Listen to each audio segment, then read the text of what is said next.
The Dance of Shadows, a Jungian journey through sibling conflicts.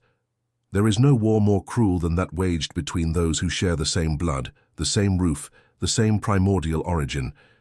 How can it be that two souls born from the same womb become strangers to each other, adversaries in a silent battle that perpetuates through the years, echoing in the depths of the unconscious like an ancestral cry never understood? In the houses where we grew up, between the walls that witnessed our first steps and our first tears, unfolds a millennial drama that transcends the apparent simplicity of childhood jealousy or fights over toys. There, in that familiar microcosm, something much deeper and more disturbing manifests. The primary confrontation with our own shadow, projected onto the sibling who mirrors and threatens us simultaneously. Carl Jung, the explorer of psychic depths who dared to map the shadowy territories of the human soul, understood that the most devastating conflicts do not happen on external battlefields, but in the interior labyrinths where our most primitive fears and most unspeakable desires dwell. Born in late 19th century Switzerland, Jung grew up as an only child until age 9 when his sister was born, providing him with direct experience of what it means to have one's unique position in the family universe suddenly questioned. Perhaps it was this personal experience that led him to perceive decades later that sibling rivalry is not merely a sociological phenomenon, but an archetypal manifestation of the eternal struggle between light and shadow that inhabits every human being. When we observe two children competing for their parents' attention, we witness much more than a competition for effective resources. We watch the child's first great encounter with what Jung called the personal shadow, that rejected portion of ourselves that we project onto the other to avoid having to face it. The sibling becomes, involuntarily, the repository of everything we cannot accept in our own nature. Our capacity for cruelty, our thirst for power, our primitive vulnerability, our desperate need to be loved above all others. In this complex dance between siblings, each child instinctively develops a persona, a social mask that Jung identified as our public face, that version of ourselves we present to the world in hopes of being accepted and loved. One child may assume the role of the perfect child, the well-behaved one, the responsible one, while the other unconsciously embraces the archetype of the rebel, the problematic one, the one who seeks attention through conflict. These personas are not conscious choices, but unconscious strategies for psychic survival, desperate attempts to guarantee a unique and irreplaceable place in family affection. What makes this dynamic even more complex is that each sibling carries within themselves not only their own personal history, but also the contents of what Jung called the collective unconscious. There reside the eternal archetypes that shape our human experience. The archetype of the hero, who must win to prove their worth. The archetype of the mother who must protect and nurture.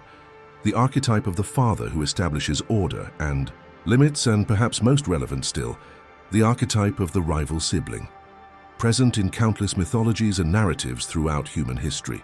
Cain and Abel, Romulus and Remus, Jacob and Esau, these are not merely ancient stories but eternal patterns that repeat in every family, in every generation, echoing in the apparently insignificant fights over choosing the television program or parental preference.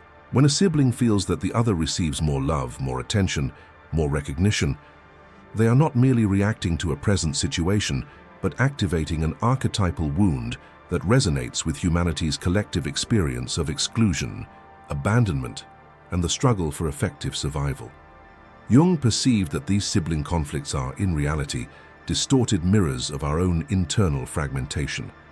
Each sibling represents a different facet of the family's psychic totality, and the conflicts between them reflect the war waged within each one between contradictory aspects of personality.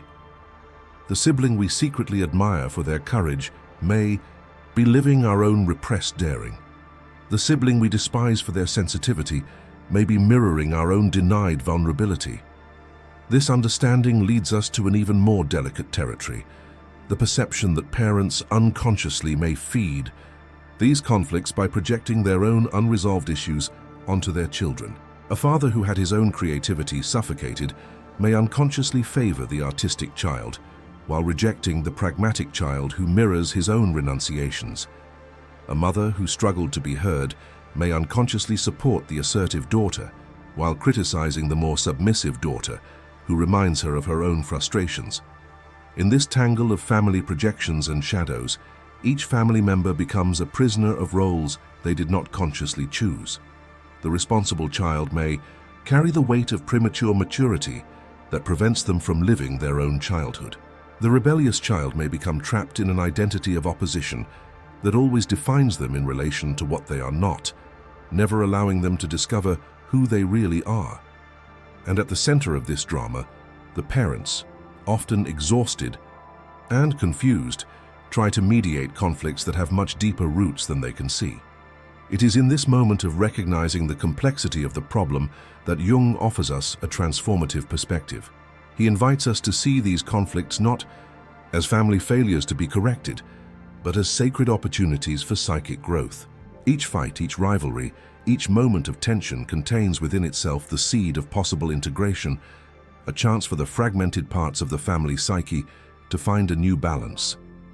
The process Jung called individuation, the movement toward psychic totality, can begin exactly in this recognition that what most bothers us about our sibling may be precisely what we most need to integrate in ourselves. The sibling we consider selfish may be showing us our own repressed need to put ourselves first sometimes. The sibling we judge as weak may be mirroring our own denied sensitivity. When a family begins to understand this deep dynamic, something extraordinary can happen.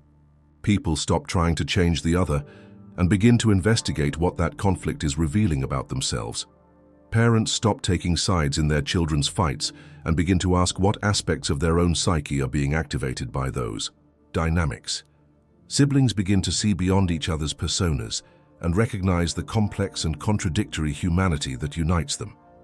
This is not a simple or quick process. It requires immense courage to look at our own shadows, to recognize our projections, to accept that we are much more complex and contradictory than our personas would like to admit. But it is also a deeply liberating process, because it allows us to finally stop fighting windmills and begin working with psychic reality as it is. Jung observed that the most intense family conflicts often happen exactly at moments when the family is ready to take an evolutionary leap, but still unconsciously resists this transformation. Crises, in this perspective, are not signs of failure, but signs that something new is trying to be born. Tension is the energy that precedes metamorphosis. In this context, the role of parents is completely transformed.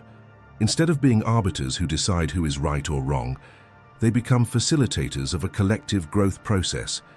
This means learning not to rescue children from all conflicts, but helping them develop internal tools to deal with life's tensions. It means recognizing that each child has their own individuation path, and that trying to mold them into a single form is to deny their essential nature. When parents manage to maintain this position of loving presence without excessive interference, something magical happens. The siblings themselves begin to develop their capacity for authentic relationship. They learn that it is possible to disagree without destroying the bond, that it is possible to have different needs without this meaning lack of love, that it is possible to be unique without needing to annul the other. This learning reverberates far beyond the walls of the family home. Children who learn to navigate the complexity of sibling relationships with consciousness and compassion become adults more capable of maintaining deep and authentic bonds.